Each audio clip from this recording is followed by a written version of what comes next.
नमस्कार दोस्तों, मेरा नाम प्रवीण खेतान है और स्वागत है आपका आज के अगले एपिसोड में। आज हम लोग समझने वाले हैं कैसे मार्केट में एफआईआईज और डीआईआईज प्राइस को मूव करते हैं और क्या हम उनकी तरह प्राइस को मूव कर सकते हैं और इसमें कितना इन्वेस्टमेंट लगेगा, ठीक है, कितनी इम्पैक्ट कॉस्ट आएगी। तो ये सारी चीज़ें आज हम समझेंगे। बिल्कुल हाँ, आप अगर परेशान हैं, आप बोलते हैं यार एफआईआईज देखो प्राइस घुमा देती है और मैं तो घुमा ही नहीं पाता, क्या मैं नहीं घुमा सकता, मैं भी बदला लूंगा, मैं भी मार्केट को हिला के रहूंगा। ठीक है, बहुत सारे लोग बोलते हैं हिला देंगे मार्केट को, तो बिल्कुल आप हिला सकते हैं मार्केट को। ठीक है, कैसे हिलाएंगे, कितना खर्च आएगा, ठीक है, इसको हम समझेंगे आज की वीडियो में। ठीक है, अगर आप सीएफए की प्रिपरेशन कर रहे हैं, एफआरएम की या एनआईएसएम एग्जाम की, तो ये वीडियो को जरूर गौर से देखें, एक एक पॉइंट को समझे, बहुत जरूरी है। ये सारी कैलकुलेशन बहुत इंपॉर्टेंट होने वाली है। ठीक है, तो सबसे पहले हमें समझना पड़ेगा मार्केट ऑर्डर कैसे प्लेस करते हैं। तो एग्जीक्यूशन इंस्ट्रक्शन क्या होते हैं, ठीक है, वैलिडिटी इंस्ट्रक्शन क्या होते हैं, इसको समझना पड़ेगा। फिर हम समझेंगे इम्पैक्ट कॉस्ट को और कैलकुलेशंस को कि कैसे हम मार्केट को कितना मूव करेंगे, कितना एक्सपेंसेस हमारा आएगा। तो मार्केट ऑर्डर होते हैं बाजार के भाव पे ट्रेड करना, यानी कि बाजार में जो भी भाव पे शेयर बिक रहा है उस भाव पे हम उसको खरीद लेंगे। लिमिट ऑर्डर का मतलब होता है हमारा अपना रेट देना, यानी कि 100 रुपये का शेयर चल रहा है, मैं बोलता हूँ 98 का बाय करूंगा, तो 98 पे ही मेरा शेयर बाय होगा और जब तक बाजार का भाव 100 से घट के 98 पे नहीं आएगा तब तक मेरा ऑर्डर एग्जीक्यूट नहीं होगा। यानी कि फिर से समझा रहा हूं, मार्केट ऑर्डर में मेरा ऑर्डर एग्जीक्यूट इमीडिएटली होगा, यानी कि बाजार में जो भी सेलर बेच रहा है उस रेट पे खरीद लो। और लिमिट ऑर्डर में मेरा रेट तब एग्जीक्यूट होगा, मेरी खरीदारी तब होगी जब बाजार की कीमतें घट जाएंगी। तो चलिए एक एग्जांपल लेके आपको समझाता हूं, मैं दिखाता हूं ट्रेडिंग सॉफ्टवेयर में कैसा लगता है, इसके बाद मैं इसकी कैलकुलेशन आपको बताता हूं। तो ये ट्रेडिंग सॉफ्टवेयर हमारा खुला हुआ है। लेफ्ट हैंड साइड में हम देख रहे हैं एल्यूमिनियम फ्यूचर का कॉन्ट्रैक्ट है और जो अभी लास्ट ट्रेडेड प्राइस है वो चल रहा है 137.90 रुपये, यानी कि अभी अभी इस रेट पे किसी ने एल्यूमिनियम का फ्यूचर कॉन्ट्रैक्ट खरीदा है। आप कुछ भी ले सकते हैं, शेयर्स, फ्यूचर कॉन्ट्रैक्ट, कुछ भी। तो इसको आप मान लेते हैं कोई शेयर्स ही है, दिमाग मत लगाओ, मान लेते हैं एल्यूमिनियम का शेयर है, ठीक है, एल्यूमिनियम फर्टिलाइजर है, या कुछ भी नाम है, ठीक है। तो ये मान लेते हैं एक शेयर है जिसका प्राइस है अभी 137.90 रुपये, इस रेट पे अभी अभी बिका है। अब यहाँ पे अगर हम गौर से देखें तो मैं मार्केट डेप्थ विंडो इसको बोलते हैं हम लोग, ये बताता है ओपन कितने पे हुआ था शेयर का प्राइस, हाईएस्ट कितने पे आज दिन भर में बिका, लो प्राइस और कल का क्लोज कितना था। इस तरह से लास्ट ट्रेडेड क्वांटिटी कितनी थी, लास्ट ट्रेडेड टाइम क्या था, ठीक है, काफ़ी कुछ। तो अब यहाँ अगर देखें तो यहाँ पे बिड प्राइस है एंड ऑफर प्राइस है। तो यहाँ क्या होता है, एक्सचेंज पे ऑर्डर मैचिंग सिस्टम चलता है। तो ऑर्डर मैचिंग सिस्टम क्या हुआ कि भाई बायर का रेट और सेलर का रेट अगर सेम हो गया तो ट्रेड यहाँ पे हो जाएगी और ट्रेड चेंज हो जाएगा प्राइस, यानी कि 137.90 रुपये पे ये बाय करना चाहता है, अगर सेलर बेचेगा इस रेट पे तो ये फटाक से घट के 95 पैसे से घट के 90 पैसा हो जाएगा, अगर सेलर ने रेट घटा दिए और बेच दिया। तो अगर नहीं बेचा तो दोनों का ट्रेड ऐसे ही चलता रहेगा और एग्जीक्यूट नहीं होगी ट्रेड होगी नहीं, क्योंकि रेट मैच नहीं हो रहा है। अब यहाँ गौर से देखिए तो जो सबसे महंगा बिड कर रहा है वो क्यू में टॉप पे है और जो सबसे सस्ता बेच रहा है वो क्यू में टॉप पे है, ठीक है, सेल्स में ये टॉप पे है। और यहाँ पे अगर हम देखें तो ये टोटल ऑर्डर्स हैं 2 इस रेट पे, क्वांटिटी है 2, यहाँ पे 7 ऑर्डर है, क्वांटिटी है 3। इधर अगर हम देखें तो यहाँ पे सेलिंग में ये 4 ऑर्डर हैं, क्वांटिटी है 5, यहाँ 6 ऑर्डर हैं, यहाँ क्वांटिटी है 8, यानी कि 6 लोग हैं जो कि 8 एल्युमिनियम इस रेट पे खरीदना चाहते हैं, यहाँ पे 3 लोग हैं जो कि 4 खरीदना चाहते हैं इस रेट पे, यानी कि किसी एक आदमी ने 2 या 3 ऑर्डर दिए होंगे और एक बंदे ने एक एक ऑर्डर दिया होगा। तो बेसिकली सेम रेट का ऑर्डर क्लब हो जाता है यहाँ पे। तो हमें भी ऑर्डर से, नंबर ऑफ ऑर्डर से मतलब नहीं है, हमें नंबर ऑफ ऑर्डर से मतलब नहीं है, हमें मतलब है क्वांटिटी से, ठीक है। तो अगर हम लिमिट ऑर्डर डालते हैं तो मैंने बोला जी बाय करना है, मैंने बोला इंट्राडे खरीदना है कि डिलीवरी, मैंने बोला इंट्राडे, आज खरीदेंगे आज बेचेंगे, मैंने बोला जी मेरा रेट मतलब मैंने बोला 136, ठीक है, और ऑर्डर मैंने डाला लिमिट और बाय। तो जैसे मैं बाय पे प्रेस करूंगा ये मेरा ऑर्डर विंडो में पुश हो जाएगा बट एग्जीक्यूट नहीं होगा, ठीक है। क्यों? क्योंकि बाजार का भाव महंगा है और मैं खरीदना चाहता हूं सस्ता, तो जब तक बाजार का भाव घटेगा नहीं तब तक ट्रेड होगी नहीं। तो मैं इसको लगा के बैठे नहीं रहूंगा आधे घंटे, मैंने आपको समझा दिया इसको, अदरवाइज आधे घंटे की वीडियो और लंबी हो जाएगी, कोई मतलब नहीं है। दूसरा है मार्केट ऑर्डर। जैसे मैं मार्केट ऑर्डर सेलेक्ट करता हूँ, ये प्राइस का विंडो जो है हमारे पास जो ऑप्शन है एंट्री करने का, ये हमारा डिसेबल हो जाता है। यानी कि इसका क्या मतलब हुआ? इसका मतलब हुआ कि भाई एक क्वांटिटी खरीद ले बाजार में जो भी भाव है। मैं अगर बोलता हूँ कि नहीं भैया मेरे को जो है 50 क्वांटिटी खरीदनी है, अब इस सिचुएशन में क्या है, और वो भी मार्केट ऑर्डर पे, तो वो क्या करेगा, इस रेट पे 5 क्वांटिटी उठा लेगा। यानी कि आप बाय करना चाहते हैं तो सेलर का साइड देखे आप इस रेट पे 1 शेयर उठा लेगा, इस रेट पे 21 उठाएगा, इस पे 3 उठाएगा, इस पे 16 उठाएगा, और इस तरह से तब तक सारे शेयर्स उठाएगा जब तक 50 क्वांटिटी आपकी पूरी ना हो जाए, चाहे बाजार में कुछ भी भाव चल रहा हो। ठीक है, तो इससे क्या होता है, आप बाजार का रेट जो है तुरंत ऊपर बढ़ा देते हैं सेकेंड्स में। ठीक है, यानी कि कुछ ही सेकेंड्स में शेयर के दाम फटाफट जो है ऊपर बढ़ जाते हैं, और आपका जो लास्ट ट्रेडेड प्राइस है ये चेंज हो जाता है, ये बढ़ जाता है, ये बढ़ के 138 रुपये 5 पैसे के आसपास आ जाएगा। ठीक है, so that's how you do is increase the market price. अब इसमें कितना खर्च आता है, आपका एक्स्ट्रा क्या लगता है, और इससे क्या कोई बेनिफिट उठा सकते हैं मार्केट मेकिंग से, ये हम लोग समझते हैं अभी अगली कैलकुलेशन में। ठीक है, तो इसके लिए हमें ये कैलकुलेशन आगे एक्सेल के ऊपर करनी पड़ेगी। ठीक है, तो हमने यहाँ पे माइक्रोसॉफ्ट एक्सेल खोला हुआ है। मैं एक दूसरा एग्जांपल अब ले रहा हूँ यहाँ पे। अगर आप देखें, मान लेते हैं कि लास्ट ट्रेडेड प्राइस 100 रुपये था शेयर का, और वहाँ पे जो बायर थे वो बिड्स प्राइस ये थी, क्वांटिटी ये थी, सेलर्स की प्राइस ये थी, क्वांटिटी ये थी। अब मैंने बोला जी मैं बाय करना चाहता हूँ, अगर 5 शेयर खरीदना चाहता हूँ तो ऑब्वियसली 101 रुपये पे 5 शेयर मेरे बाय हो जाएंगे इमीडिएटली, और टोटल पेमेंट मेरी कितनी जाएगी, लगभग 101 रुपये बाजार का जो भाव है, और 5 शेयर यानी कि लगभग 505 रुपये मेरे जाएंगे, और मेरी खरीदारी इमीडिएटली हो जाएगी। ठीक है, यही होना है इसमें। और अगर मैं बात करूं कि अगर मेरे को 260 शेयर खरीदने, यानी कि मैं ये दिमाग लगाता हूं कि यहाँ पे मेरे को शेयर्स के प्राइस जो है बढ़ा करके 101 से लेके जाने हैं 102 रुपये तक। ठीक है, तो मेरे को कितनी क्वांटिटी उठानी पड़ेगी, मेरे को ये दोनों का उठाना पड़ेगा, और ये भी मेरे को उठाना पड़ेगा। ठीक है, और साथ में जो है ये तकरीबन ये भी उठाना, मेरे को थोड़ा सा ये भी उठाऊंगा, तो ये लगभग 102 रुपये 50 पैसे तक मैं इसको लेके जा सकता हूँ। तो तकरीबन मैं मानता हूँ कि ये हमारी हो गई 170 प्लस क्वांटिटी। अगर हम बात करें तो अगर मेरे को 102 रुपये 50 पैसे तक लेके जाना है तो मेरे को 260 भी लेने की जरूरत नहीं है, मेरे को जरूरत पड़ेगी लेने की 100 प्लस 70, 170 हो गया, और उससे थोड़ा ऊपर यानी कि 180 मान लेते हैं। तो अगर 180 क्वांटिटी मेरे को लेके जाना है तो स्वाभाविक है 50 तो ये आ गए, 20 ये आ गए, तो 50 जो हमारी खरीदारी होगी वो होगी 101 रुपये पे, मैं मार्केट ऑर्डर डाल रहा हूँ, और मेरी 20 शेयर्स आएंगे 101 रुपये 50 पैसे पे, और तकरीबन जो है मेरे जो ऑर्डर आएंगे 100 शेयर जो मेरे आएंगे वो आएंगे 102 रुपये पे, और मेरे को कितना चाहिए, लगभग 180 शेयर्स मान लेते हैं। तो ये हो गए हमारे 10 शेयर्स हमने इस पे ले लिए तकरीबन, तो लगभग 180 शेयर्स हमारे पास आ गए। अब जब हमारे पास 180 शेयर्स आ गए टोटल, तो आप देखें कि 180 शेयर्स खरीदते खरीदते मार्केट में शेयर का प्राइस जो है 101 से बढ़ के 101 रुपये 50 पैसे होता है, फिर 102 रुपये होता है, और फिर 102 रुपये 50 पैसे हो जाएगा। यानी कि लास्ट ट्रेडेड प्राइस जो है हमारी वो 102 रुपये 50 पैसे हो जाएगी। तो हमारी जो टोटल इन्वेस्टमेंट आएगी ये हमारी टोटल इन्वेस्टमेंट आएगी, और अगर इस टोटल इन्वेस्टमेंट को हम लोग डिवाइड कर देंगे 180 शेयर से, तो हमारा एवरेज परचेज प्राइस आएगा 101 रुपया 69 पैसा।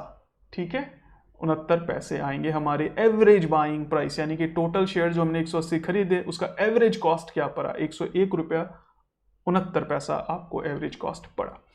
अब हम ये देखते हैं कि नॉर्मल अगर हम लिमिट ऑर्डर मानते हैं, बोलते हैं कि भी हमें 180 शेयर्स चाहिए और 101 रुपये में चाहिए, तो 101 रुपये में 50 शेयर्स आपको मिल जाते और आप फिर बैठे रहते, कोई और सस्ता कर देता रेट तो फिर मिलते, फिर थोड़ी देर बाद कोई और सस्ता कर देता तो फिर मिलते, तो इस तरह से शेयर के प्राइस नहीं चेंज होते, बट आपकी क्वांटिटी पूरी खरीद हो जाती। बट मैं चाहता था कि मैं शेयर्स के प्राइस को थोड़ा सा पुश करूं, लेकिन इससे क्या हुआ, मेरी खरीदारी थोड़ी महंगी हुई। कितनी मेरी एवरेज खरीदारी महंगी हुई, तो इसके लिए आपको निकालना पड़ेगा इसका इम्पैक्ट कॉस्ट। इम्पैक्ट कॉस्ट निकालने के लिए आपको कुछ नहीं करना, आपको सिंपल सा पहले आइडियल प्राइस कैलकुलेट करना है। आइडियल प्राइस कुछ नहीं होता, bid plus ask divided by 2, यानी कि average price bid and ask का बीच का प्राइस। तो बिड प्राइस है हमारा 101 रुपया, और सॉरी 99.50, और आस्क प्राइस है 101 रुपया। तो इस दोनों के बीच का प्राइस जो होता है हमारा होता है आइडियल प्राइस। ठीक है, तो यहाँ पे हमारा 100 रुपया 25 पैसा आइडियल प्राइस हो गया, और एवरेज खरीदारी हमारी कितनी पड़ी, 101 रुपया 69 पैसे की हमारी एवरेज खरीदारी पड़ी। अब इसका हम जब डिफरेंस निकालेंगे तो लगभग 1 रुपया 44 पैसा हमने एक्स्ट्रा दिया इसको खरीदने के लिए। तो तकरीबन हम अगर परसेंटेज में बात करें तो हमारा जो परसेंटेज चेंज आया वो आया 1 रुपया 1.44% आपको एक्स्ट्रा देना पड़ गया। लिमिट ऑर्डर में इतना एक्स्ट्रा नहीं देना पड़ता, ये आपका एक्स्ट्रा खर्चा लग गया। तो अगर आप 101 पे खरीद के 102 रुपये 50 पैसे पे बेचना चाहते थे तो फिर आप लिमिट ही ऑर्डर डालो, ठीक, और फिर वेट करो कि दुनिया कब उसको लेके जाएगी। लेकिन आप खुद मूव कराना चाहते हैं तो मार्केट ऑर्डर डालो, हमने खुद मूव करा दिया। अब यहाँ पे एक प्रॉब्लम क्या होती है मैं आपको बताता हूँ।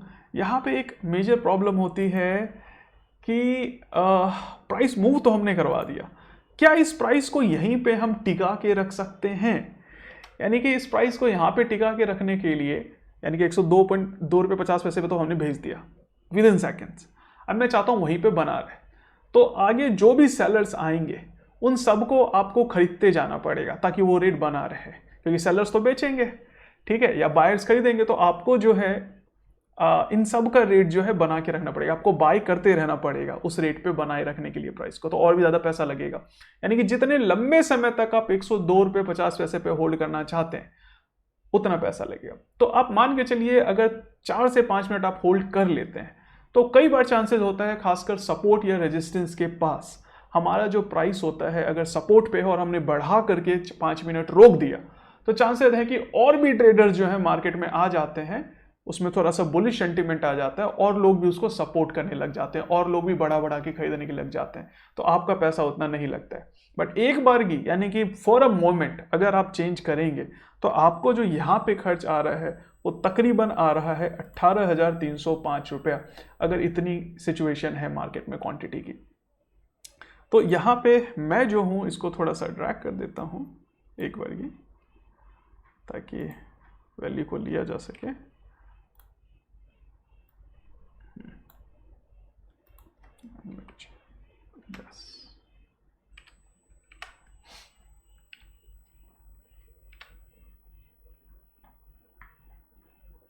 ठीक है, तो यहाँ पे जो है हमारा, अगर हम बात करें, हमारा तकरीबन 18,305 रुपये लगे मूव करने में हमें प्राइस को, और टिकाए रखने के लिए हमें और भी ज़्यादा पैसे की ज़रूरत पड़ेगी अगर इस प्राइस पे हमें 5 मिनट 6 मिनट रखना है। तो अगर मैं ये बोलता हूँ कि ये स्टॉक और कम लिक्विड है, यानी कि इतनी भी लिक्विडिटी नहीं है, मान लेते हैं कि यहाँ पे 50 शेयर्स मात्र थे इस रेट पे बेचने वाले, ठीक है, और इस रेट पे बेचने वाले जो थे हमारे पास शेयर्स थे लगभग 30 थे, और इस रेट पे बेचने वाले जो है हमारे पास मान लो 70 थे।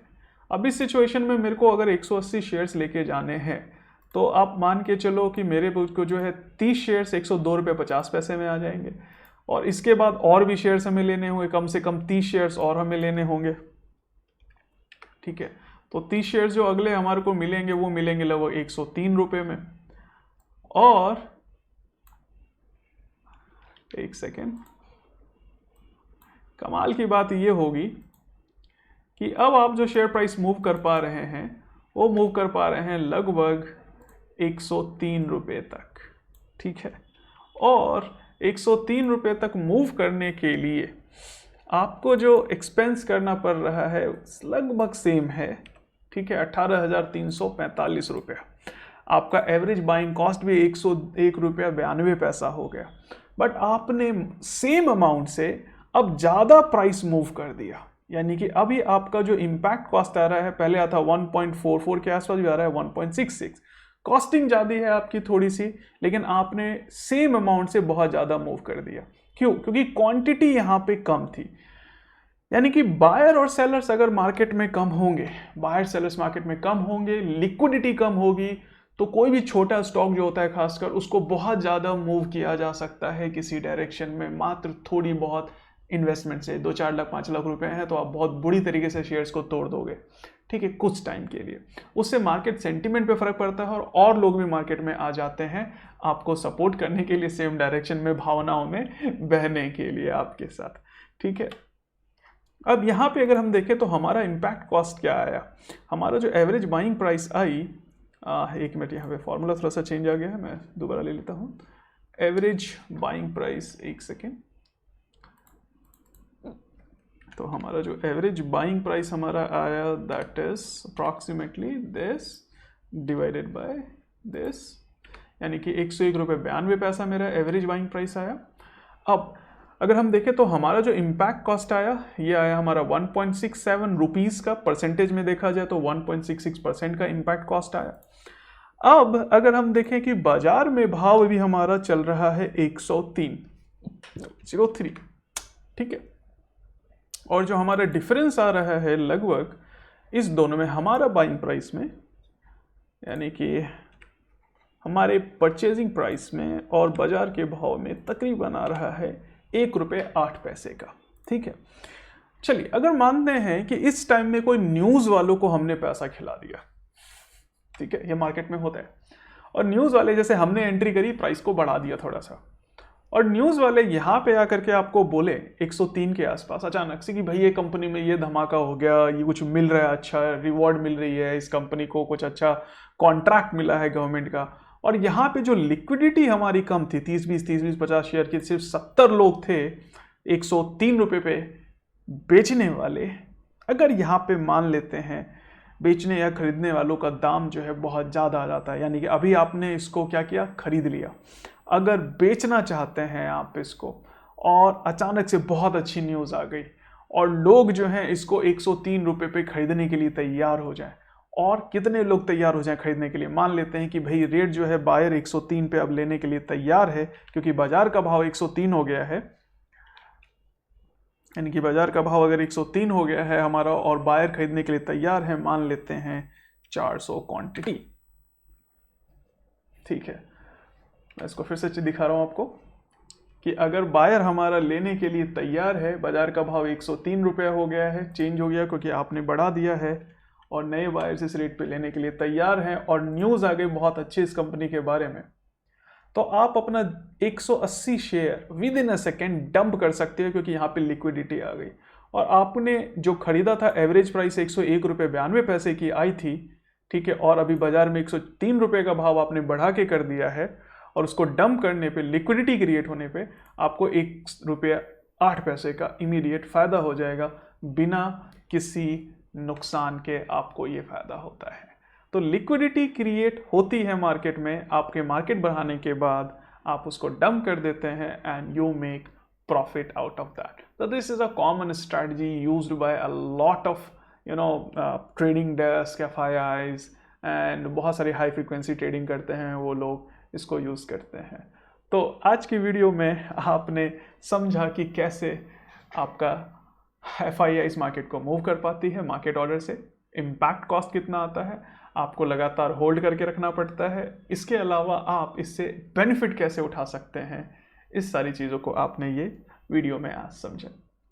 तो आपको ये वीडियो अगर पसंद आए तो इसको लाइक ज़रूर करें, चैनल को सब्सक्राइब करें, कमेंट करें और दोस्तों के साथ शेयर करें। आपके कोई डाउट हो तो बेशक डालिए आप, और मैं उसको सॉल्व करूंगा। साथ में आप चाहें तो चैनल की मेंबरशिप जरूर ज्वाइन करें, ऊपर ज्वाइन बटन है, उसमें आप मेंबर्स बन सकते हैं। मेंबर्स बनने से कुछ ऐसे वीडियोस हैं जो कि फ्री में अवेलेबल नहीं, पब्लिक को उनका एक्सेस सिर्फ आपको मिलेगा और किसी को उसका एक्सेस नहीं मिलेगा, ठीक है। तो चलिए मिलते हैं अगली वीडियो में, तब तक के लिए आप मेंबरशिप प्लान भी चूज़ कर सकते हैं। Take care, bye bye.